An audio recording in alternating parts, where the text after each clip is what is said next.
তো hello friend, take addiction চ্যানেলে আপনাদের স্বাগতম। তো বন্ধুরা, তো যারা অডিও লাভার রয়েছেন, তো তারা অনেকেই কনফিউজ হয়ে পড়েন যে কেনা ক্যাবিনেট ভালো না বানিয়ে নিলে ভালো।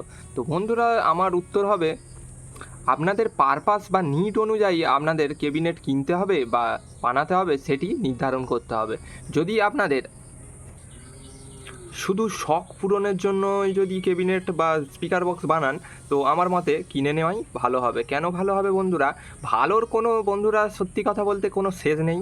তো যতই ভালো খুঁজতে যাবেন, একটা জিনিসের থেকে আরেকটা জিনিস বেটার পেতে থাকবেন, অর্থাৎ ভালো জিনিসের কোনো লিমিটেশান নেই। তো বন্ধুরা, সর্বপ্রথম জানতে হবে আপনাদের নিড কেমন। যদি আপনাদের কোনো ছোটোখাটো ঘরে চালানোর জন্য যদি ইউজ করতে চান, তো অবশ্যই রেডিমেড ক্যাবিনেটই নিতে পারেন, ঠিক আছে। আর যদি বন্ধুরা আপনারা প্রফেশনাল হন বা লং টার্ম কোনো মিউজিক প্রফেশনের সাথে যুক্ত থাকেন, তো অবশ্যই বন্ধুরা আপনাদের প্যারামিটার অনুযায়ী বা ক্যাবিনেটের ডিজাইন বা স্পিকারের টিএস প্যারামিটার অনুযায়ী আপনাদের ক্যাবিনেট বানিয়ে নিতে হবে। আর যদি আপনাদের টিএস প্যারামিটার বা ক্যাবিনেট ডিজাইনের ওপর কোনো নলেজ না থাকে, তো আমি সাজেস্ট করব সবসময় রেডিমেড কিনে নেওয়াই ভালো। তার কারণ হচ্ছে রেডিমেড কিনলে যা দাম আপনাদের পড়বে, বানাতে গেলে তার 2 থেকে 3 ডবল দাম আপনাদের পড়ে যাবে। আর দরকার ছাড়া অত দাম দিয়ে কেনাটা কোনো বুদ্ধিমানের কাজ হবে না বন্ধুরা। তো তারপরে বলি বন্ধুরা, এটি যে দেখতে পাচ্ছেন, এটি আজ থেকে প্রায় আমি 4 বছর আগের ধরতে পারেন, এই ক্যাবিনেট দুটি কিনেছিলাম জাস্ট শখের জন্য। তো দেখতেই পাচ্ছেন হাইট লেন্থ কেমন রয়েছে। আর এর পিছনে আরেকটি ব্যাপার বন্ধুরা আপনাদেরকে দেখিয়ে দিই, যে আপনারা রেডিমেড ক্যাবিনেট যখন কিনতে যাবেন, কী কী জিনিসের ওপর আপনাদের নজর দিতে হবে। তো সর্বপ্রথম বন্ধুরা, এই দেখতে পাচ্ছেন আমি একটি স্পিকার বক্স খুলেই নিই। তো বন্ধুরা, তো অনেক দিন পড়ে থাকার কারণে জিনিসগুলো একটু হয়ে গেছে, তো পরিষ্কার করে নেওয়া খুবই জরুরি।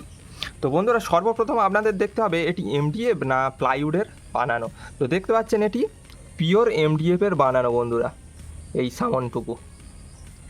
সামনটুকু এবং 2 পাশ হাত দিয়ে আপনারা দেখে নেবেন। আর দেখতে পাচ্ছেন এখানে কতটা সরু প্লাই এখানে দেওয়া রয়েছে। প্লাই হতে পারে বা ঘাসবোর্ড হতে পারে বা এমডিএফ হতে পারে বন্ধুরা। তো দেখতেই পাচ্ছেন কাস্টমারদের বোকা বানানোর জন্য এই সামন এবং 2 পাশ মোটা এমডিএফ দেওয়া হয়েছে, এবং ওপর, নিচ এবং পিছন এই 3 দিক পাতলা প্লাই দেওয়া হয়েছে। সেটা কিভাবে বুঝবেন আপনারা একটু দেখে নিন বন্ধুরা। তো সর্বপ্রথম আমি এই সাইডে আওয়াজ করার চেষ্টা করব। এটা এক ধরনের আওয়াজ হলো। ওপরে যদি আপনারা মারেন, তো আরেক ধরনের আওয়াজ হচ্ছে, একটু ঢপঢপে আওয়াজ বলতে পারেন। তো এটা আওয়াজটা শুনেই আপনারা বুঝতে পারবেন এই দুটি আওয়াজের মধ্যে ডিফারেন্স কতটুকু।